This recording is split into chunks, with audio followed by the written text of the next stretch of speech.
Moosapet corporator graph పడిపోవడానికి కాంట్రాక్టర్లే కారణమా? Saidabad corporator జనం కన్నా తన వాళ్ళకే ప్రయారిటీ ఇస్తారా?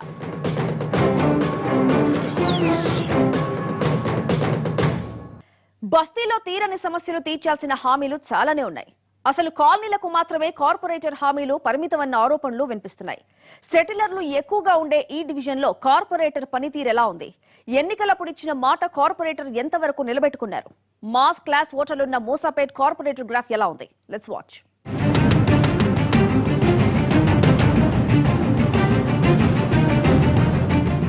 NH 65కి ఆనుకుని ఉన్న డివిజన్ మూసాపేట్. నెంబర్ 117గా ఉన్న ఈ డివిజన్లో 46,000కు పైగా ఓటర్లు ఉన్నారు. భరత్ నగర్ ఫ్లైఓవర్ నుంచి మూసాపేట్ ట్రాఫిక్ సిగ్నల్ వరకు ఉండే ఈ డివిజన్ పరిధిలో కాలనీల కన్నా బస్తీలే ఎక్కువ.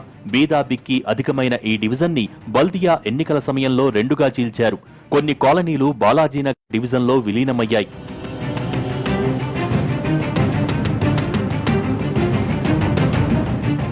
రైల్వే ట్రాక్ కుడివైపున భరత్ నగర్, శక్తినగర్, మూసాపేట్ గూడ్ షెడ్, మూసాపేట్ విలేజ్, చౌరస్తా, యాదవ్ బస్తీ, మారుతీనగర్, మష్కీపేట లాంటి పక్కా మాస్ బస్తీలు ఉన్నాయి.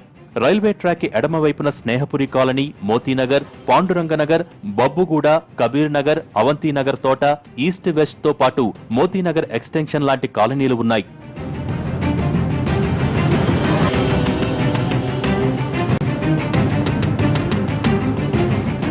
టీడీపీ కంచుకోటగా ఉన్న ఈ డివిజన్లో గతంలో బాబురావు టీడీపీ కార్పొరేటర్ గా పనిచేశారు.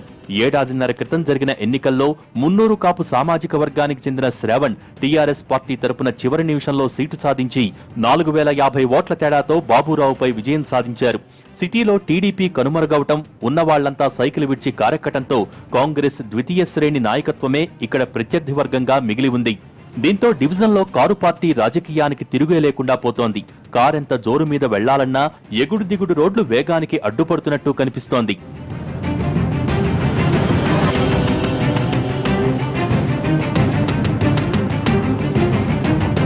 హైవేలోని మూసాపేట్ సిగ్నల్ సర్కిల్ నుంచి మూసాపేట్ డివిజన్లోకి వెళ్లగానే డివిజనుల కష్టాలేంటో కళ్లకు కడతాయి. సిగ్నల్ ఎడమవైపు నుంచి ఇందిరాగాంధీ విగ్రహం మీదుగా మున్సిపల్ ఆఫీసు వైపు వెళ్లే రోడ్ల విస్తరణ ఆదిలోనే ఆగిపోయింది.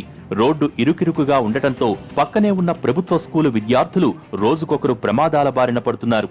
ఈ రోడ్డు విస్తరణ జరక్కుంటే రానున్న రోజుల్లో ప్రాణాలు కూడా పోతాయనే ఆందోళనలో ఉన్నారు బస్తీవాసులు. ట్రాఫిక్ జామ్ ఉంది. ఇంకోటి ఏంటంటే పిల్లలు స్కూల్స్ ఉన్నాయి. ఇక్కడ తొవ్వలో మజీద్ ఉంది, స్కూల్ ఉంది. మన GHMC వరకు అదే ట్రాఫిక్ కొద్దిగా ఇబ్బంది ఉంది. రోడ్ కటింగ్ మొత్తం అయితే బాగుంటుంది అని కార్పొరేటర్ సార్కి తెలుసు. ఆల్రెడీ ఇంతకుముందు కార్పొరేటర్ సార్ ఉన్నప్పుడు కొన్ని రోడ్ కటింగ్ చేసినారు. మిగతా అయితే ఇప్పుడు కార్పొరేటర్ ఉన్నప్పుడు ఇంకా చేయలే. అది డస్ట్ తీసుకెళ్లే వాళ్ళకి టైం టు టైం రావట్లేదు. మళ్ళీ విజిల్ వేస్తున్నారు, పైకి వచ్చి తీసుకెళ్ళట్లేదు. అదొక పెద్ద సమస్య కింద ఉంది. ఇక్కడ కొద్ది దాన్ని చూస్తారని చెప్పి మురుగు స్మెల్ అంటే క్లీన్ చేసే వాళ్ళు తక్కువ మంది వస్తున్నారు, టైం టు టైం రావట్లేదు. రోడ్లే కాదు, కిలోమీటర్ల మేర డ్రైనేజీ నాలాలు కంపు కొడుతున్నాయి. దీంతో బస్తీల్లో మురుగునీటితో కలగలిసిన తాగునీరొస్తోందని, వాన పడ్డప్పుడు ఇళ్లలోకి నీళ్లు వస్తున్నాయని వాపోతున్నారు ఇక్కడి వారు. అటు అధికారులకు ఇటు కార్పొరేటర్ కి కంప్లైంట్ చేసినా సమస్య తీరటం లేదని అంటున్నారు. మారుతీనగర్, గాంధీ విగ్రహం పరిధిలో ఉన్న బస్తీల్లో సమస్యలు పేరుకుపోతున్నా పట్టించుకునే నాదులే లేకుండా పోతున్నారు. దోమల దెబ్బకు రోగాలొస్తే చూపించుకోవటానికి డివిజన్ పరిధిలో సర్కారు దవాఖానా లేకపోవడంతో ప్రాణాల మీదకొస్తోందని అంటున్నారు. సార్ ఎన్నోసార్లు చెప్పినాము మేము, కానీ ఈ సంవత్సరం అయితే దోమలు అయితే చాలా విపరీతమైన ఉంది సార్. అయితే మొన్న కూడా మేము చెప్పినాము, ఇట్లా బాగా ఇదైతుంది అట్లా అది ఇది చెప్తే ఇక వాళ్ళు మొన్నైతే వచ్చారు. బోనాల ముంగట, ఈ ఫెస్టివల్ ముంగట వచ్చి ఒకటేసారి వచ్చి స్మోక్ చేసి చేసిపోయినారు వాళ్ళు. మళ్ళీ వాళ్ళు ఇంకా వారం వస్తామని అంటారు. ఒకటే మిషన్ ఉంది అంటారు, 2 మిషన్లు ఉన్నాయని అంటారు. కానీ ఖాళీ వారానికి ఒక్కసారి కూడా రావట్లేదు సార్. నెలకు ఏదో తూతూ మతంగా ఒకసారి 2 సార్లు వచ్చి పోతున్నారు. बोलते सब बुखार आ रहे, मच्छर से बच्चे बीमार पड़ रहे, कचरा निकाल रहे, माइच रख रहे, हम लोग ले फेंक के आ रहे. हाँ, कोई भी म्यूनसिपालिटी वाले नहीं फेंक के आ रहे, हमारे घर वाले उन्होंने मिलकर ले आ फेंक के आ रहे, लेके जाके तनख्वाह नहीं ले रहे म्यूनसिपालिटी वाले. మూసాపేట్ సిగ్నల్ నుంచి ఈనాడు ఆఫీసు మీదుగా వెళ్లే గూడ్ షెడ్ బస్తీల్లో మెయిన్ రోడ్లే కాదు, అడుగు మేర గుంతలు పడ్డ రోడ్లు GHMC సిబ్బంది నిర్లక్ష్యానికి గుర్తుగా నిలుస్తున్నాయి. ఇక బబ్బుగూడ నుంచి అవంతినగర్ తోట వరకు కబీర్ నగర్ నాలా 3 కిలోమీటర్ల మేర ఉంది. ఈ 3 కిలోమీటర్ల మేర రిటైనింగ్ వాల్ పనులు ఎక్కడికక్కడ ఆగిపోవడంతో జనానికి ప్రమాదకరంగా మారింది. ఇది చాలదన్నట్టు భారీ వర్షాల సమయంలో ఇళ్లలోకి నీరొచ్చి పడుతోందని వాపోవటం స్థానికుల వంతవుతోంది. ఇక్కడ బాగా వాటర్ ప్రాబ్లము, డ్రైనేజ్ ప్రాబ్లము, నీళ్ళకి కూడా ప్రాబ్లమ్. ఇండ్లలో వర్షం పడితే బాగా నీళ్ళు వస్తాయి, ఇండ్లకు దోమలు, చాలా జ్వరాలు వస్తాయి, కాళ్ళు నొప్పులు, ఇవన్నీ ఇక్కడ ఇబ్బందులు. 20 సంవత్సరాల నుంచి ఉన్నామండి ఇక్కడ. అది ఇదే ప్రాబ్లంగా ఉంది. వాటర్ తీరలేదు మాకు, అయినా నీళ్ళు వచ్చేస్తూనే ఉన్నాయి. ఏడాదిన్నర కాలంలో ఇక్కడి అభివృద్ధి కాలనీలకే పరిమితమైంది.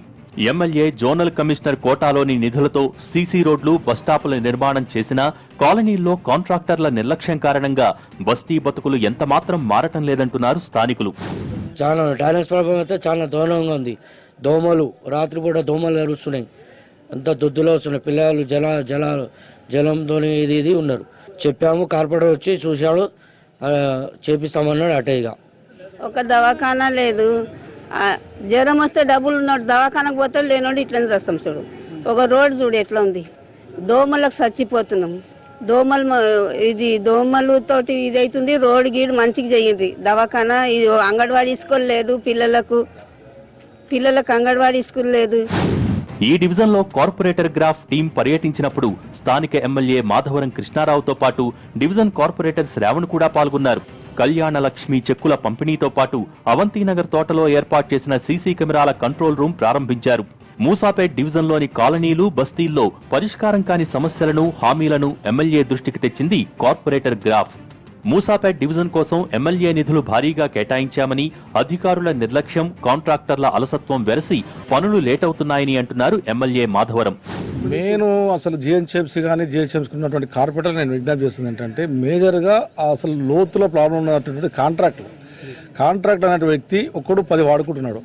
10 వాడుకొని వాడు ఒకటి అయిపోయిన తర్వాత ఒకటి చేయడం వలన ఇది ఈ పార్టీకి సరిపోతలేదు. ఒక కాంట్రాక్ట్ 10 వాడేసుకుని అది అయిపోయిన తర్వాత ఆ డబ్బులు వచ్చేది ఇంకోటి చేస్తా ఉన్నాడు. ఏదైతే తొందర చేయాలనేటువంటి తప్ప నాకు ప్రభుత్వానికి ఉన్నప్పటికీ, ఎమ్మెల్యే ఉన్నప్పటికీ, కార్పొరేటర్ ఉన్నప్పటికీ మేజర్గా నేను జిహెచ్ఎంసీలో నేను చెప్పడం జరిగింది. ఒక్క కాంట్రాక్టుకు 2-3 పర్మిట్ చేస్తే తప్ప హైదరాబాద్ నగరాన్ని డెవలప్ చేయలేము. ఒకటి 10 వాడుకోవడం వల్లనే ఇది జరుగుతూ ఉంది. దానివల్ల చాలా ఇబ్బంది జరుగుతుంది. ఇప్పటికైనా కమిషనర్ గారు, మేయర్ గారు కానీ, కార్పొరేటర్ మీ చేతిలో ఉంది. మీరున్నటువంటి మెజార్టీ మనం ఉన్నాం కాబట్టి ఒక తీర్మానం చేసి ఖచ్చితంగా ఒక్క కార్పొరేటర్ 2-1 వచ్చే విధంగా, అది అయిపోయిన తర్వాతనే మళ్ళీ కొత్త దానికి టెండర్ వేసే విధంగా జియో తీసుకొస్తే తప్ప హైదరాబాద్ అనుకున్న స్థాయి డెవలప్మెంట్ కాదు. కార్పొరేటర్ పనితీరుపై బస్తీల్లో తీవ్ర అసంతృప్తి ఉంది. ఎన్నికలప్పుడు ఇచ్చిన హామీలు నెరవేర్చడంలో కార్పొరేటర్ ఘోరంగా విఫలమవుతున్నారని స్థానికుల మాటగా తెలుస్తోంది. ఆఖరున తన ఇంటి దగ్గరున్న బస్తీల్లోనూ సమస్యల పరిష్కారం చూపలేకపోతున్నారన్న ఆరోపణలు వినవస్తున్నాయి.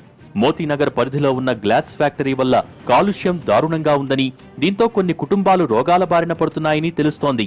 యాదవ బస్తీ, ఒడ్డెర బస్తీ, జనతానగర్లో కార్పొరేటర్ పనితీరుపై వ్యతిరేకత ఎక్కువగా ఉంది. కొన్ని చోట్ల కార్పొరేటర్ పనిచేస్తున్నా రాజకీయ అనుభవలేమితో పాటు అధికారుల నాన్ కోఆపరేషన్ ఇబ్బందికరంగా మారింది. ఇందువల్లే తాను వెనకబడాల్సి వస్తోందని వాపోతున్నారు కార్పొరేటర్ శ్రావణ్. ఇది చాలదన్నట్టు డివిజన్ పనులన్నీ ఆన్లైన్లో టెండర్లు వేస్తున్నారు. దీంతో పనులన్నీ ఒక కాంట్రాక్టరే దక్కించుకుంటున్నారు. కాంట్రాక్టర్ అలసత్వం కారణంగా బస్తీ పనులు మధ్యలోనే ఆగిపోతున్నాయని, తన వైఫల్యానికి కాంట్రాక్టర్లే కారణమని ఆరోపిస్తున్నారు కార్పొరేటర్. అది దాన్ని కూడా ఎమ్మెల్యే గారి దృష్టికి తీసుకెళ్ళాం. నేను ఎమ్మెల్యే గారు కూడా జోనల్ కమిషనర్కి చెప్పడం జరిగింది. అదేవిధంగా డీసీ గారికి కూడా చెప్పడం జరిగింది, టౌన్ ప్లానింగ్ వాళ్ళకు కూడా చెప్పడం జరిగింది. కానీ వాళ్ళు పట్టించుకోవట్లేదు. దానికి కొంతమంది ఏం చెప్తున్నారంటే ఇంకా మాకు చెక్కులు రాలేవని చెప్తున్నారు. దానికి అది కూడా తొందరలోనే పరిష్కరిస్తారు. ఎమ్మెల్యే మాధవరం కృష్ణారావుతో సఖ్యత కారణంగా ఇప్పటివరకు డివిజన్లో అటు ఎమ్మెల్యే నిధులు, ఇటు జోనల్ కమిషనర్ కోటాలో 11 కోట్ల రూపాయల పనులు సాగుతున్నాయని అంటున్నారు.